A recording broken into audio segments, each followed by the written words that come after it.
Achat au marché exécuté.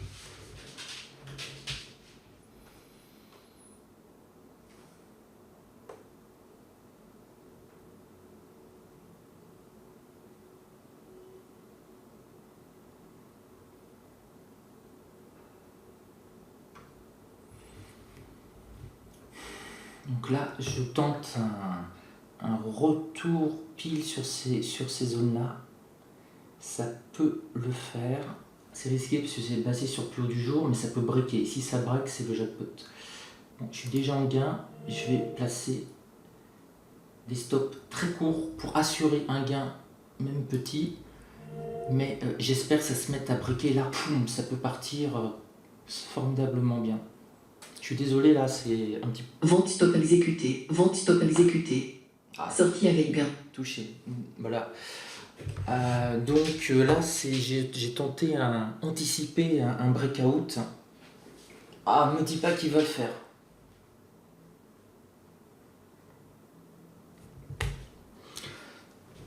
Donc c'est...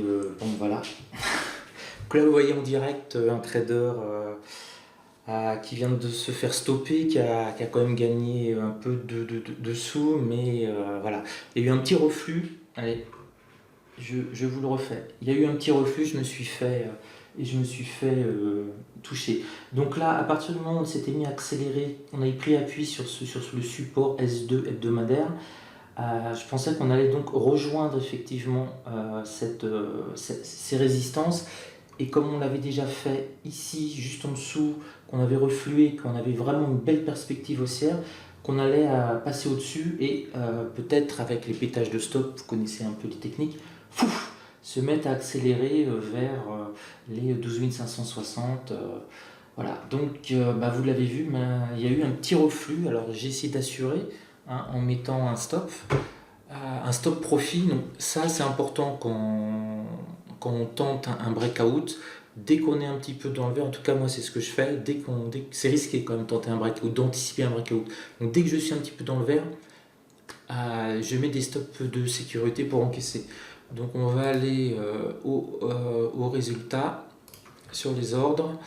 Donc voilà, donc j'ai encaissé 43,75 et 18,75. Bon, c'est pas super. Voilà, donc ça fait un total de 62,50 € pour une tentative de break. Alors si le break était passé, on se faisait au minimum 10 points, donc on était plus dans les 500 quelque chose. Mais sécurité avant tout, enfin c'est en tout cas ma façon de procéder. Le mouvement était bien, un petit peu dans le vert, boum boum. Je crois que je vous l'ai dit dans le feu de l'action, je ne sais même plus ce que je vous ai dit. Dans ces cas-là, je mets des stops très serrés pour au moins assurer un petit gain parce qu'on peut avoir une bougie violente qui revient. Donc stop profit tout touché, on reste dans le vert. Mais en même temps, on tente cette fameuse accélération. Je regarde. Ah non, c'est bon, il n'y a pas de... Ça hésite, mais il n'y a pas cette fameuse accélération que j'attendais. Donc voilà pour ce trade, je pense qu'il n'y en aura pas d'autres pour la journée de vendredi. Sur les marchés sont très mous, qu'il est déjà 10h40, que j'ai super chaud, je dois être tout dégoulinant. La climatisation ne marche pas et c'est pas prêt d'être réparé. Donc je vais voir ce que je vais faire. Je vais rester encore peut-être une demi-heure, 1 heure devant les écrans. En tout cas, ce qui est sûr, c'est que 13h, c'est fin de la journée, semaine de trading. Et puis je ferai un bilan et je mettrai ce trade-là et peut-être d'autres à la suite. Peut-être une opportunité qui arrive là. On a eu un échec justement du breakout. On a des bougies qui descendent assez belles. On est sur 12 550, donc belle résistance, beau support. Je rentre et j'en prends deux. Achat au marché exécuté.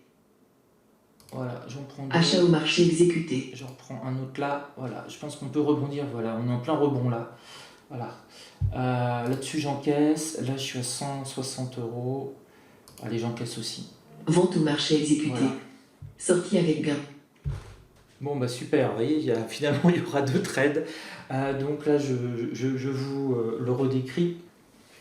On a eu un échec de mon fameux breakout, on descendait, et le premier support sur lequel on pouvait prendre appui, où on s'était déjà pas mal concentré dessus, donc c'était vraiment un support qui commençait à être solide, et c'est un support hebdomadaire, un S2H, donc un support hebdomadaire assez fort.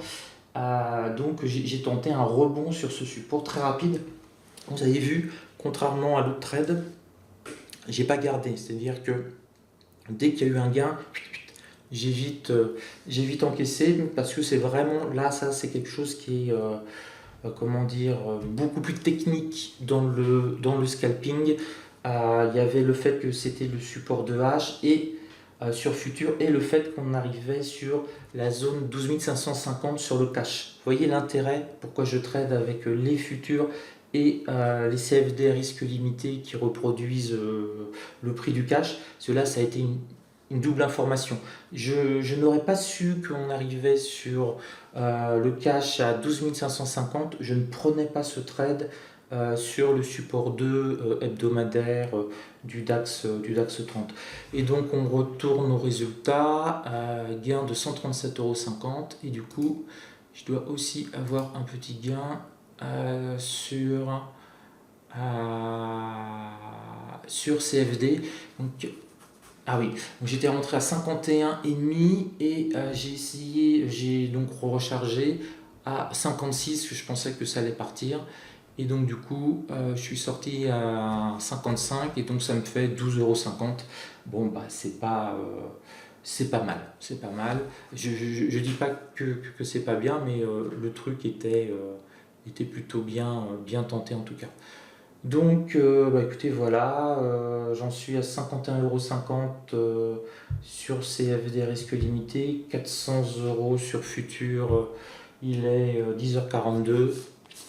Je nage dans ma transpiration, j'allais prendre une douche. Donc voilà, ce soir, vous aurez le débriefing du jour avec ces deux vidéos. Et c'est l'occasion pour moi, donc si c'est la dernière vidéo, de vous souhaiter un bon week-end et à lundi pour le Good Morning Trading.